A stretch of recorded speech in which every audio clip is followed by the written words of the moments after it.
Hello, I'm starting now the fourth remark concerning the series of remarks that are entitled Business Immorality and Corporate Social Irresponsibility, CSI. Before I start the fourth remark, I need to add something to the previous one, to the third, namely to explicate to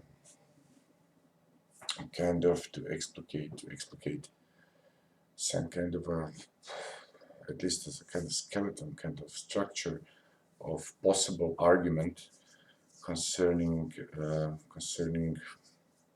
my overall idea that is directed toward severe criticism of leadership in general as a phenomenon, and previous to that also as a concept. Now, my basic structure of an argument lies on the simple kind of analogy between our private lives as physical persons, as individuals, and our lives as parts of legal persons, parts of corporations, legal persons doing business for profits. Now, the analogy is simple.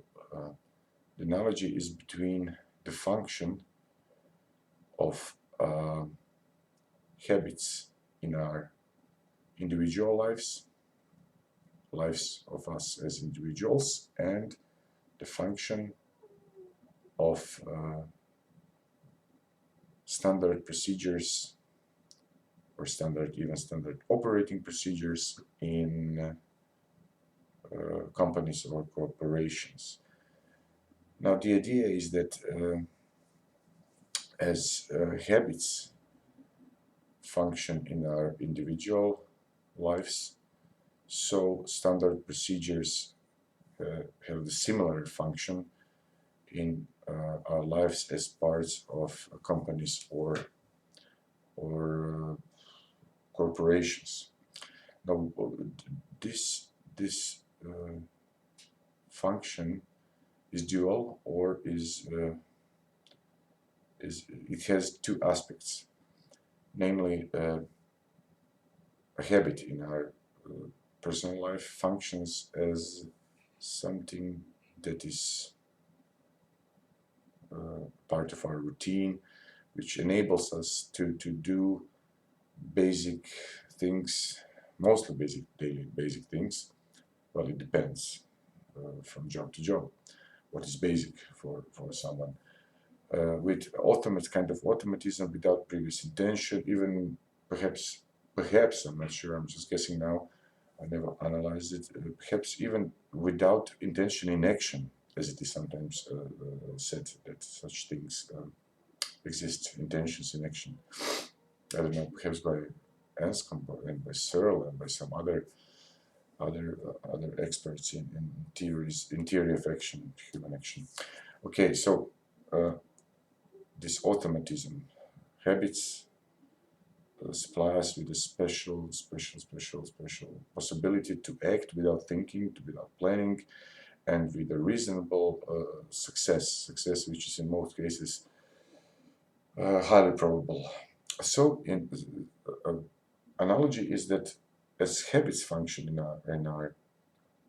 our personal individual lives, so standard operating procedures function in a life of a corporation or a company, also enabling a company to do to conduct its core business in automatic way. System is that what governs the whole process. Systematic thing.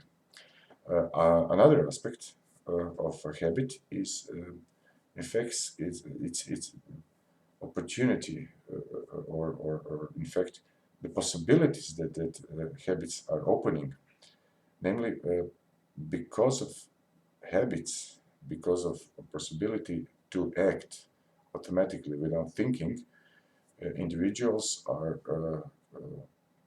capable of doing something completely different while practicing or practicing a habit or doing something habitually.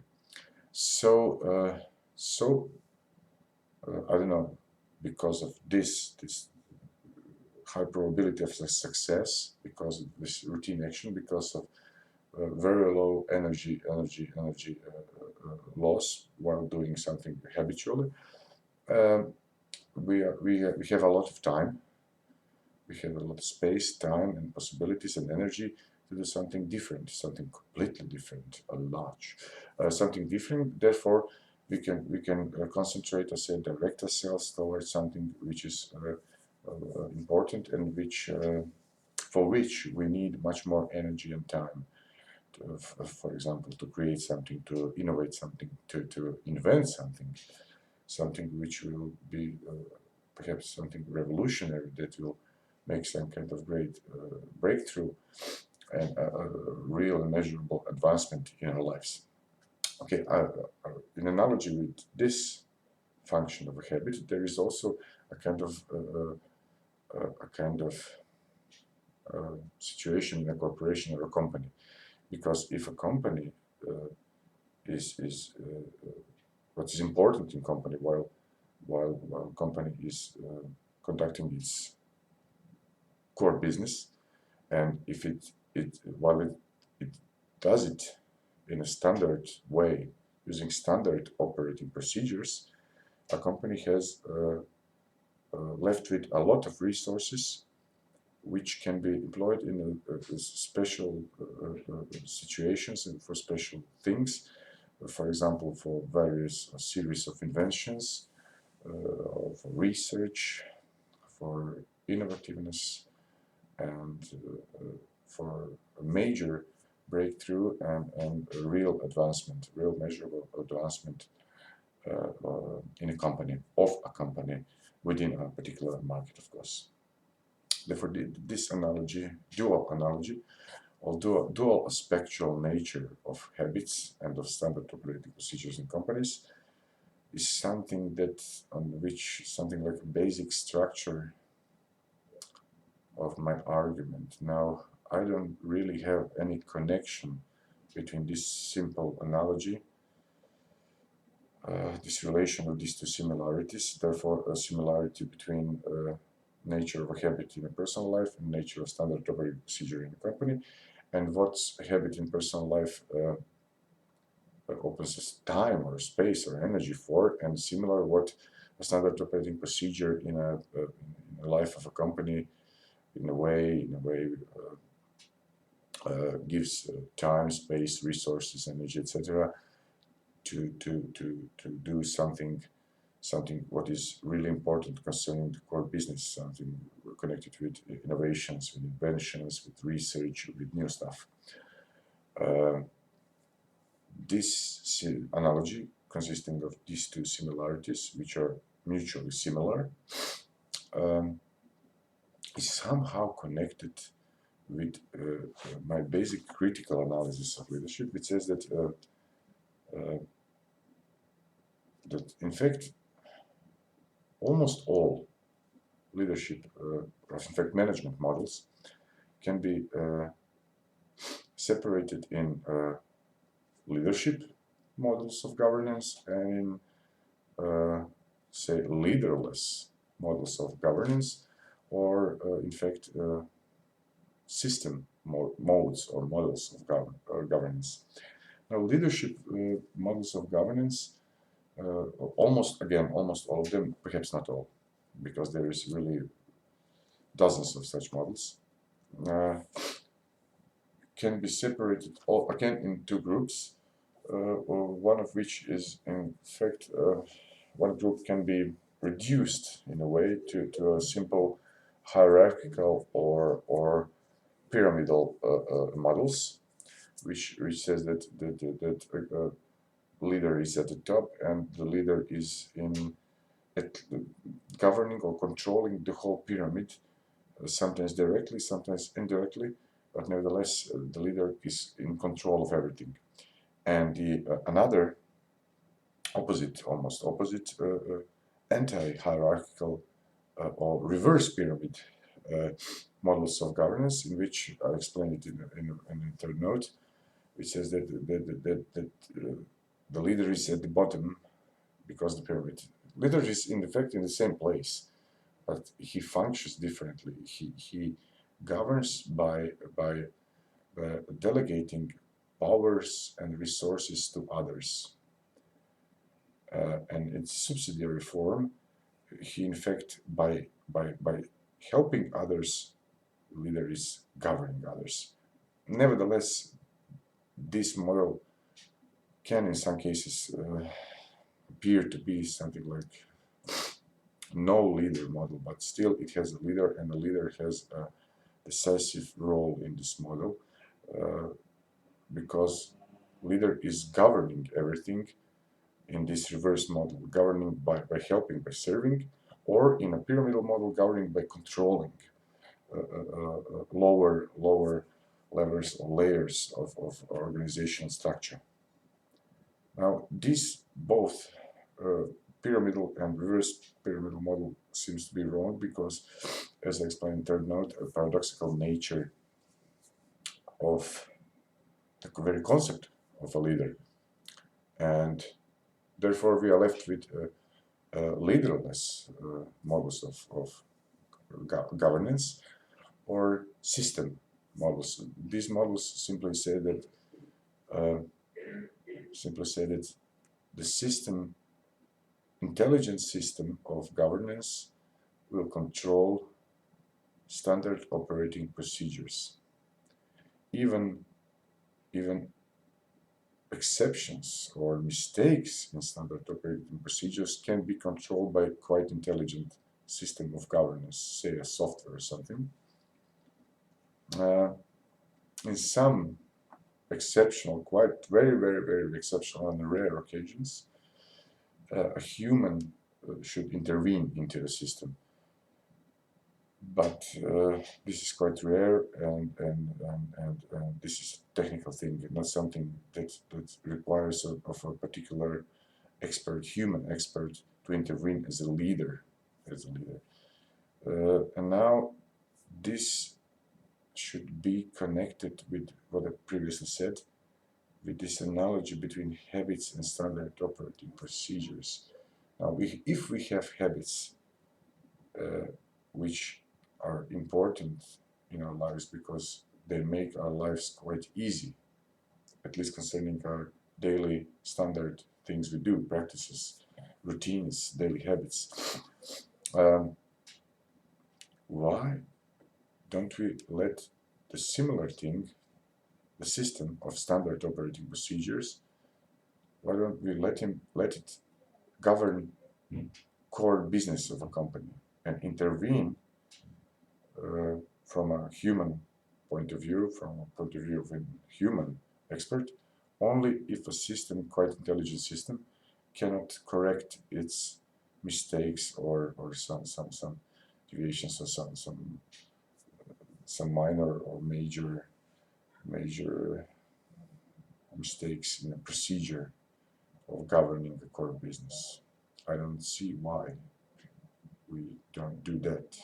In fact, we do that, but we rely a lot on the human element, and we put a lot of value and significance in a human element, and this emergence, this emerging concept and phenomenon of a leader is unnecessary, because a leader is just, as I said in a previous note, just a kind of guide which can guide us through the system, and perhaps kind of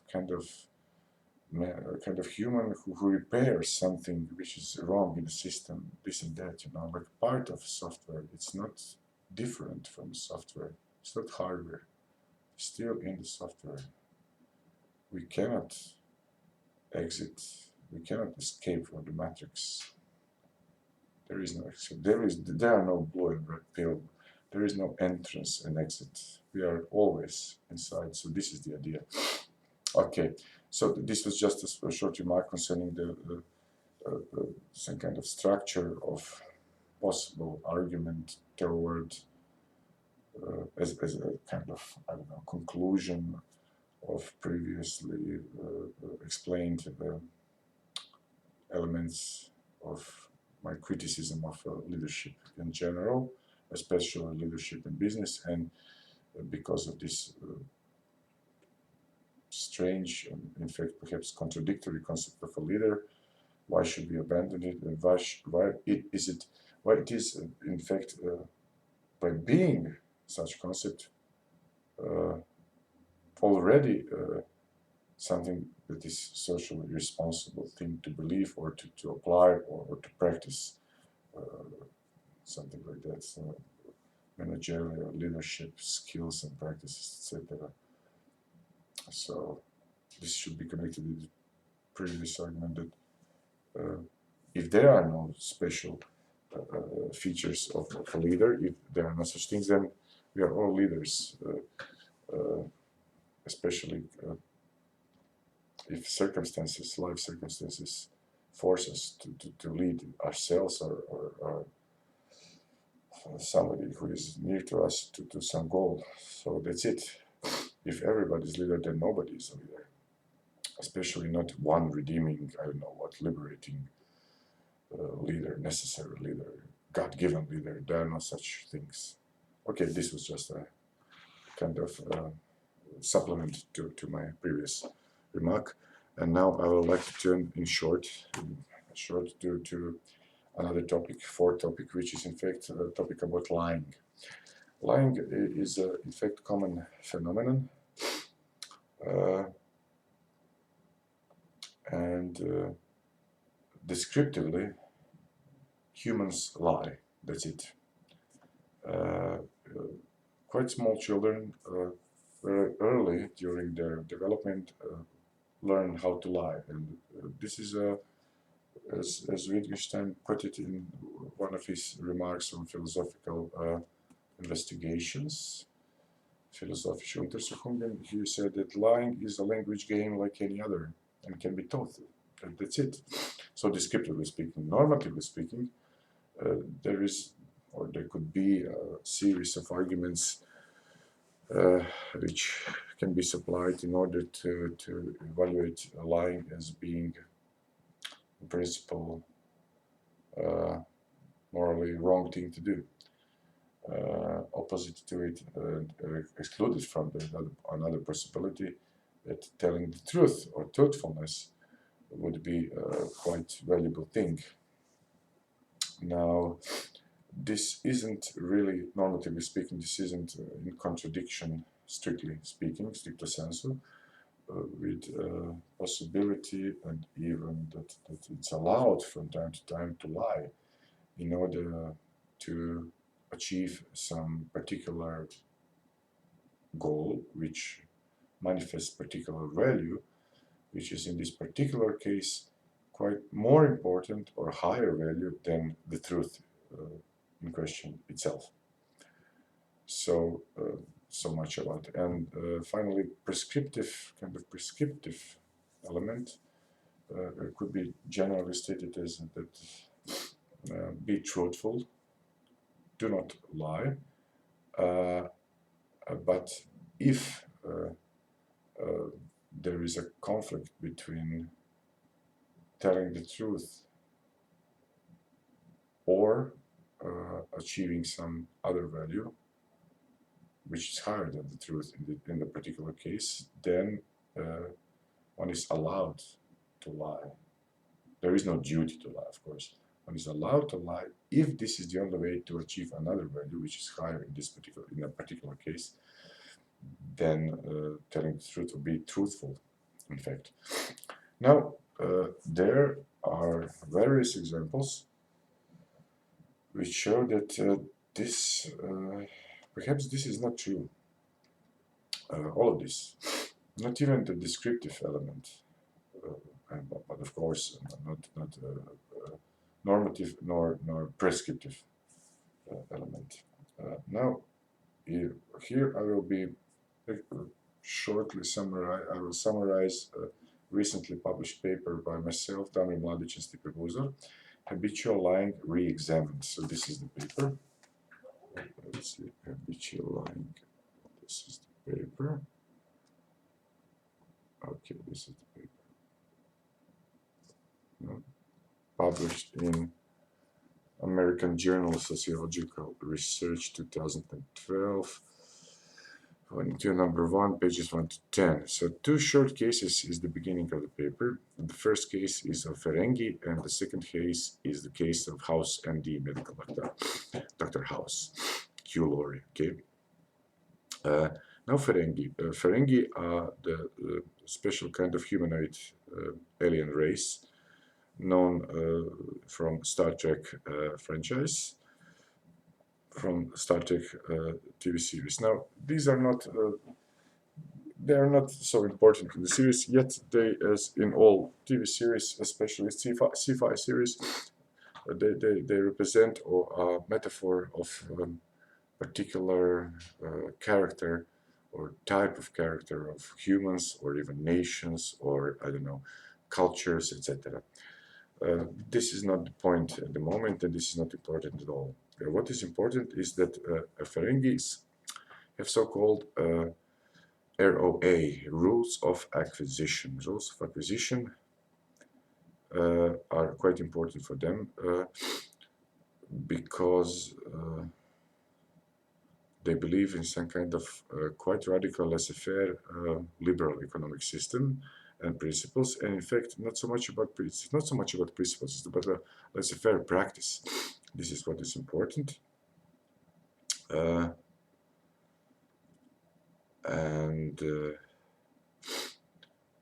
acquisition, in fact, is a process which consists of the following 5 stages.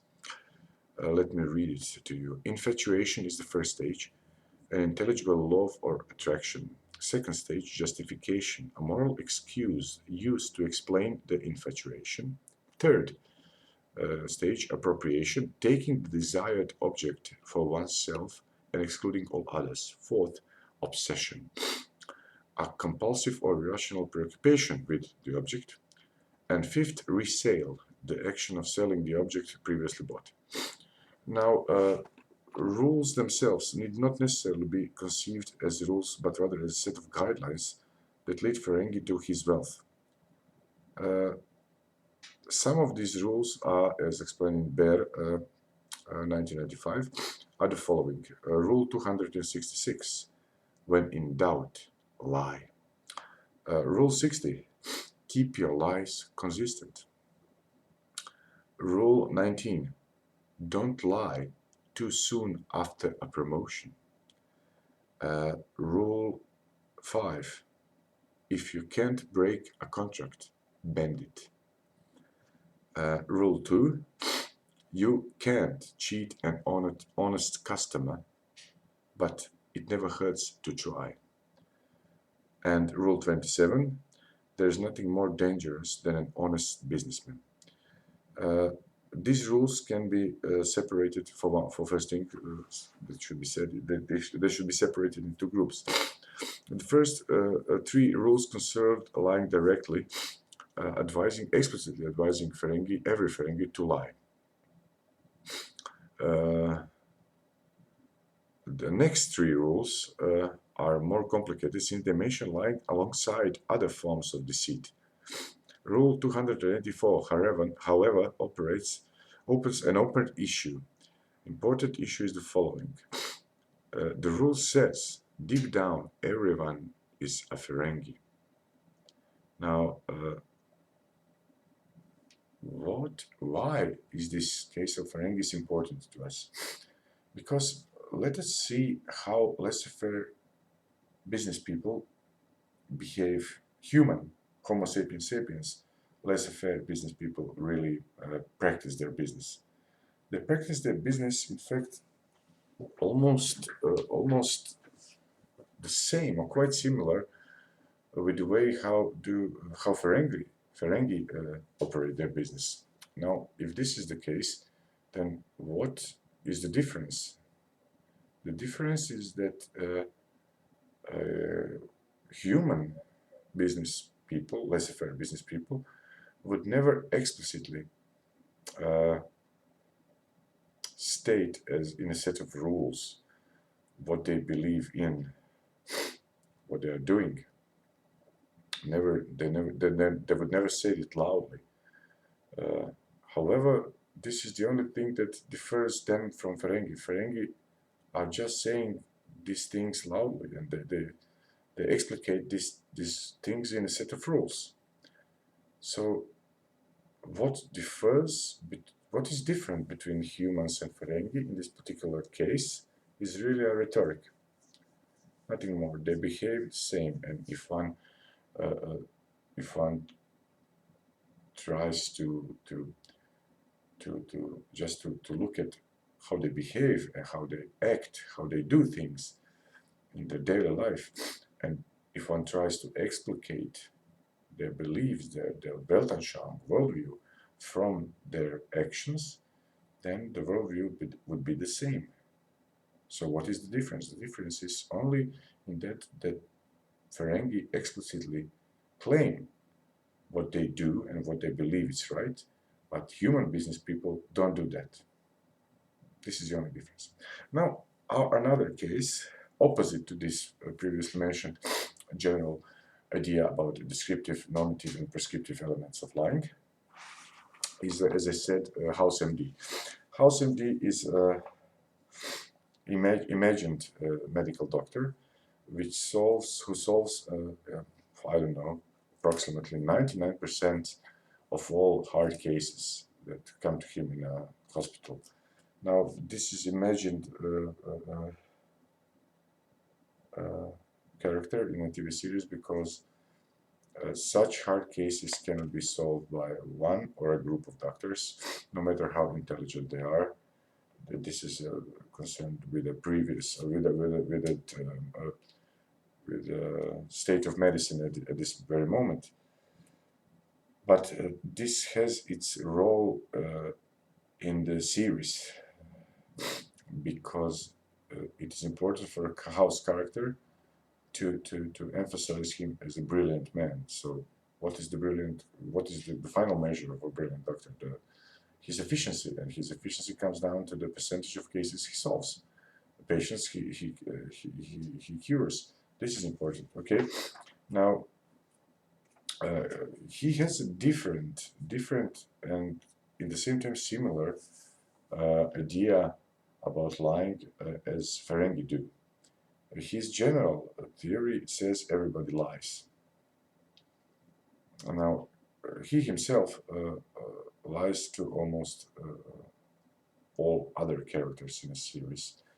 He's lying to his patients. Now, this can be justified because sometimes it's needed to lie to a patient in order to understand a particular symptom or to get the patient in a particular state, to find out about the history of illness, etc. But he also lies to his colleagues, doctors, other doctors. He lies to nurses, to other staff in a hospital. He lies to his bosses, quite serious. He lies to his friend, in fact, not friends. He lies to his girlfriend, wife, okay? He lies to everybody. And he lies to everybody because everybody lies. Now, this is interesting, and the idea that this is important, and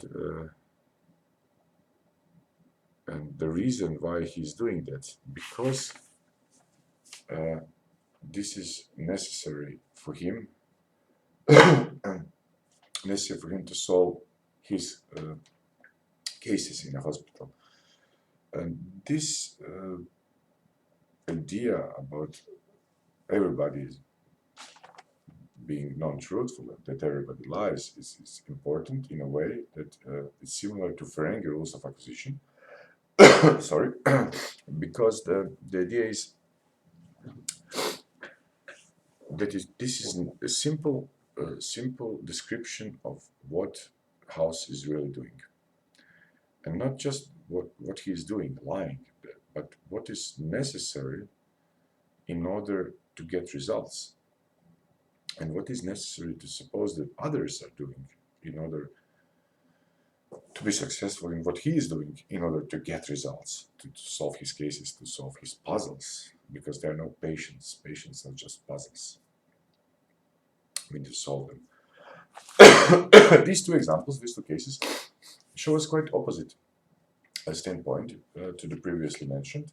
Therefore, a common understanding of lying and truthfulness. And so, on one hand, we have common understanding of lying. On the other hand, we have something like radical examples in terms of Ferengi and in terms of Halsendi.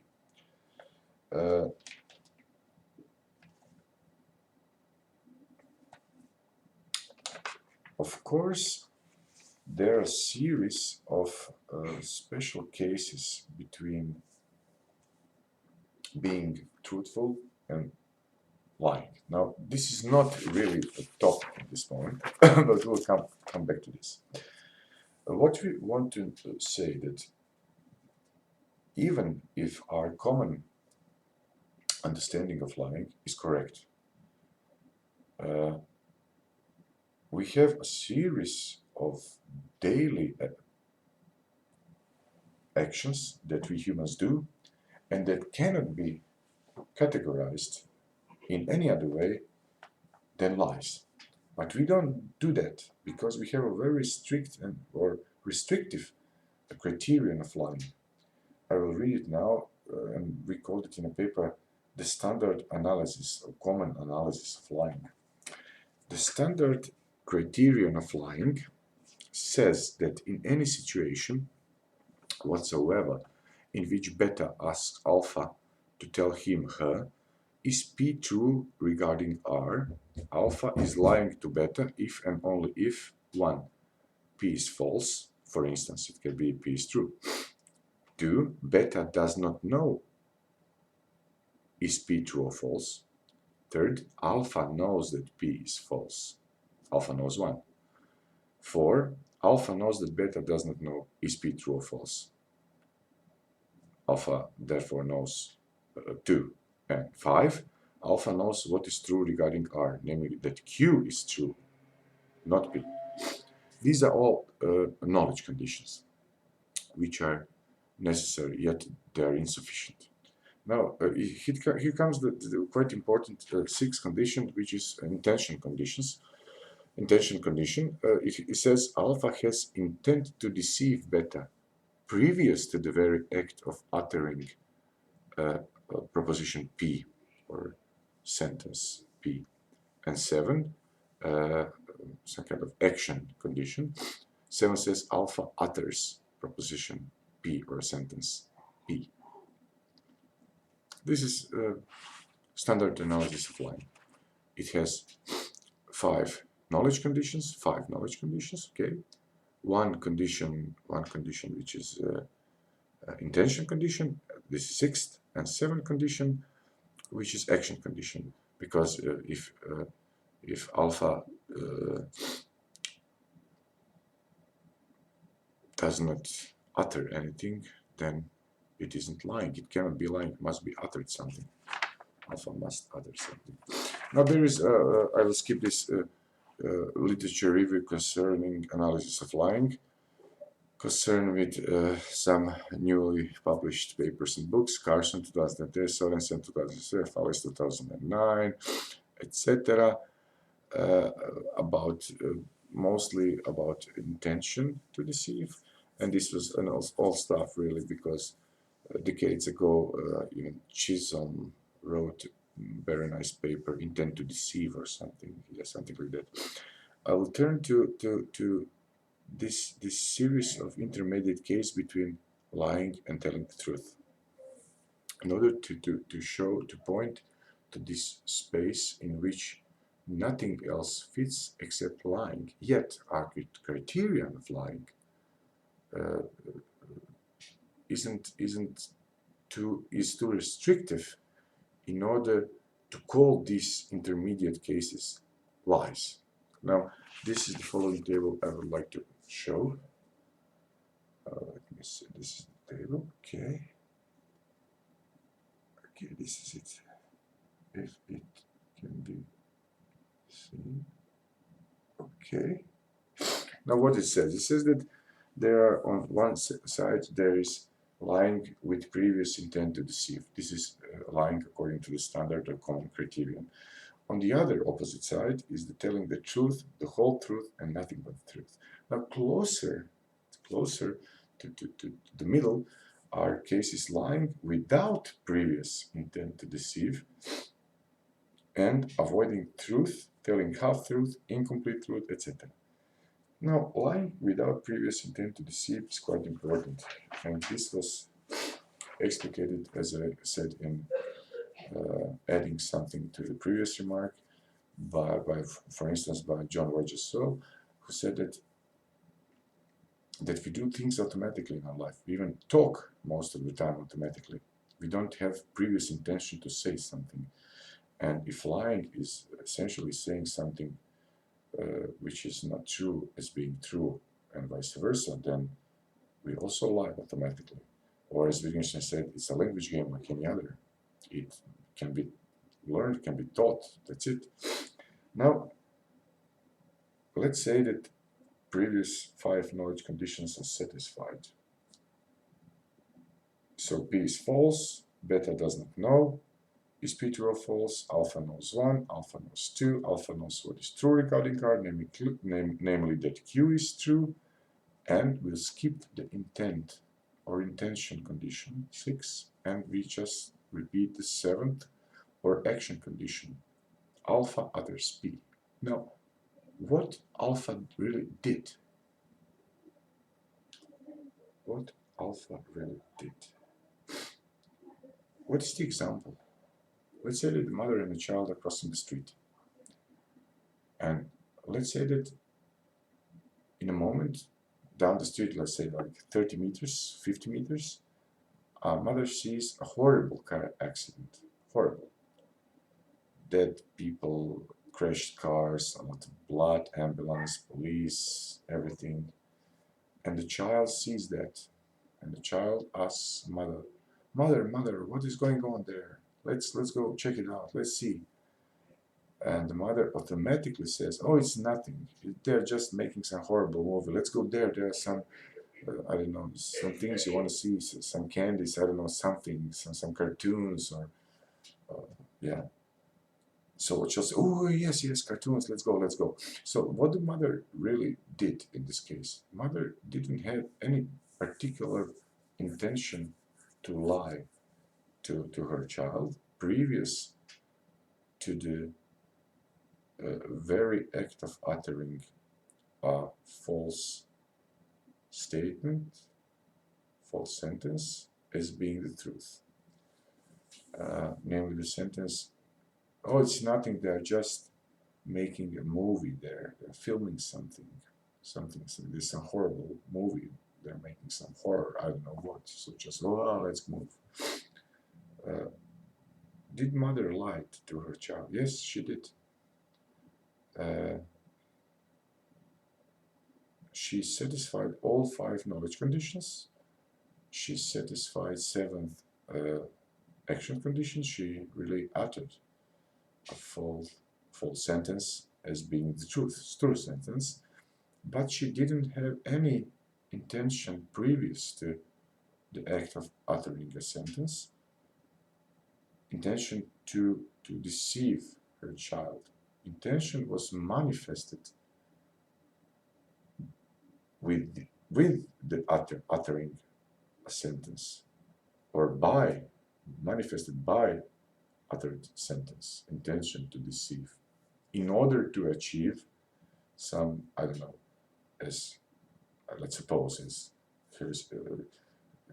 she's thinking about, I don't know, protecting a child's mental health, I don't know, because it would be shocking for a child to see such a scene, etc., etc. This is not important. Okay, we supply here a series of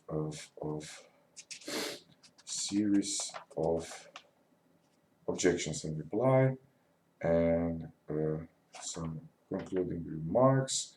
concerning the theory of lying and practice of lying, but what is important is that in theory we simply supplied a criterion of habitual or automatic lying that can be applied in various daily cases of our lives, that we on daily basis really practice this kind of lying, and these intermediate cases can be explicated as this sort of habitual or automatic or lying, sometimes with implicit intention to deceive, and sometimes even without such intention to deceive or intent to deceive at all. We simply deceive by uttering a false statement, and if, of course, all necessary or knowledge conditions are satisfied as well. Now, this type of, so if we explicated these intermediate cases, then we should ask ourselves, what about the similarity between our private and corporate lives? Let's put it this way. Now, we do lie in our private lives in this way a lot, and we consider that, or we rationalize that as being necessary, as being, I don't know, part of culture, or perhaps even that this is something that will go under some general rule, because of such general idea. Let's say that imagine that we all tell the truth all the time. This would really be crazy, completely crazy. It's really unbearable to hear the truth all the time. So from time to time we need to skip something to say half truth, and sometimes to lie automatically with intention implicit in action of uttering a false statement as being true, or vice versa, or sometimes even without such intention, lying completely automatically. Now, if we do that in our private lives as individuals, as physical persons, and if we have convincing reasons, at least convincing to us, subjective reasons, personal reasons to do that and to justify such actions, then what should we say about companies or corporations? We generally claim that lying is in a way, it has this divine property of being omnipresent. Now, yes, this is in fact true, because in business, lying is omnipresent phenomenon. In each and every business sector, in each and every part or aspect of business administration, lying is possible and lying is going on. Lying is going on in finance, in accounting, in auditing, in banking, in I don't know, management, in human resource, in public relations, in marketing, in this and that. And lying is going on by corporation toward almost all stakeholder groups, and this is considered toward employees, toward managers, toward employees in all directions, toward customers, buyers, and buyers are lying to the companies, etc., etc. Almost everybody is lying to everybody from time to time, or sometimes even quite frequently. And this is considered generally to be wrong, and to be immoral, and to be irresponsible. Yet, if there is a lot of cases, intermediate cases in our private lives, in which this habitual or automatic lying can be, or in fact is, a nice or possible explication of what really doing, then perhaps companies are doing the same. And if we are not prepared to say that we are responsible as individuals, private persons, if we do lie in this automatic or habitual way, there is no particular reason to say that companies are doing something responsible if they are lying in this way. Okay, if they are lying with previous intention, premeditated lies, then okay, this can be claimed to be from the starting point and common concept of lying. This can be researched and some conclusions could be reached that they are doing something which is really morally completely wrong. Yet there are a lot of cases in which companies are doing something similar, quite similar, to what we are doing in our individual lives. So we automatically lie to each other, to members of our family, to friends, colleagues, I don't know, neighbors, to ourselves even. We lie to ourselves. We're deceiving ourselves successfully. What is the funniest thing? Now, what is the point of this? The point is that if this analysis of lying is okay, if this analogy between similarity between our private lives and lives of companies is okay also, then as we have a justification for our habitual or automatic lying in our private lives, it should also apply to habitual or automatic lyings by companies. This is the point.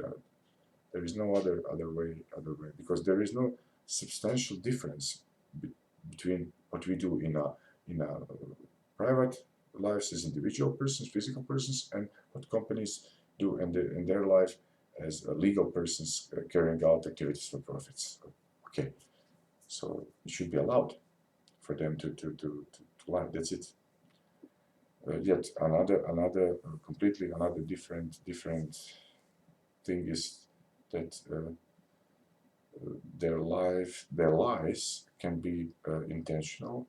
Their lies can be such that they're premeditated, they're planned, and they have really serious intentions they carry out, and the consequence of their lies can be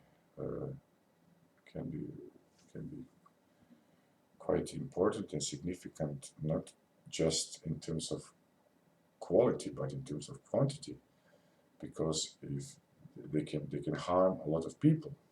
So this is important. In these cases,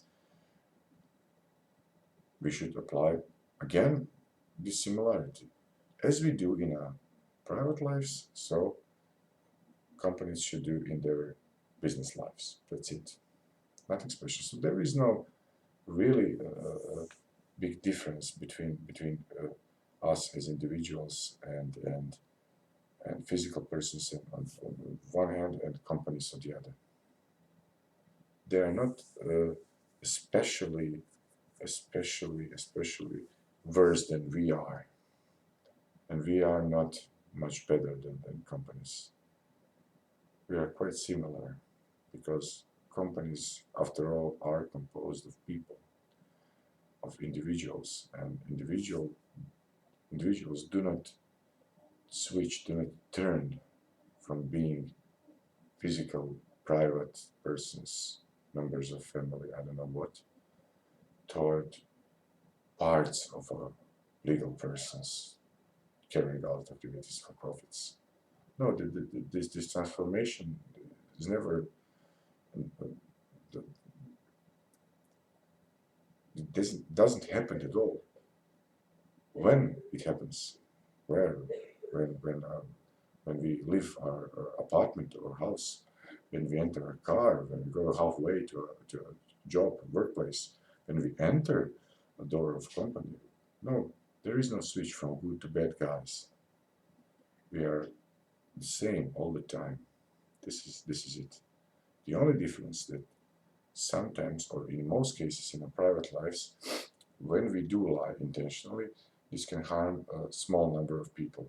Okay, in terms of quantity, in terms of quality, the harm can be the same as in the case of corporations. However, the corporations, by the very nature of their work, of their job, of their core business, can harm in terms of quantity a lot of people. Therefore, their responsibility is greater than in our private lives. This is the only difference. In terms of ethical or moral reasoning, there is no different in kind, only perhaps in level, the only difference. And the level only concerning quantity, not the level concerning quality. So we are really saying something wrong. That's it. So, in fact, this was a kind of strange argument that we tried to supply the kind of structure for the argument in defense of companies or corporations, in defense, because they are not doing something different from what we do as individuals in our private lives. They are doing the same thing. The only difference is that the influence or the consequences of their lying, especially in case of intentional lying with previous intent to deceive, can be harmful to a lot of people. And therefore their responsibility is greater, and therefore lying in such way is quite irresponsible thing. Opposite to our lying to another physical person, individual in a private life, say a member of a family or a neighbor or a friend. This is the only difference. It's not a difference in a kind, difference in type. It's difference in level, difference in shade. That's it. This is. There is no black and white here. You're not angels in our private lives and devils and I don't know. It's not a heaven in our private lives and jungle in business life. It's all the same. It's all the same. And this is our point, in fact, that we try to do, to explicate or to create this structure of an argument. That, okay, there is a difference, there are some important things, and companies often do lie intentionally toward their customers, toward the state, toward each other, I don't know, toward any other stakeholder group, workers, customers, etc., and each other within a company, of course. But, and this can have really severe, great, can create great harm to many people and stakeholder groups, generally speaking. Nevertheless, this isn't sufficient reason to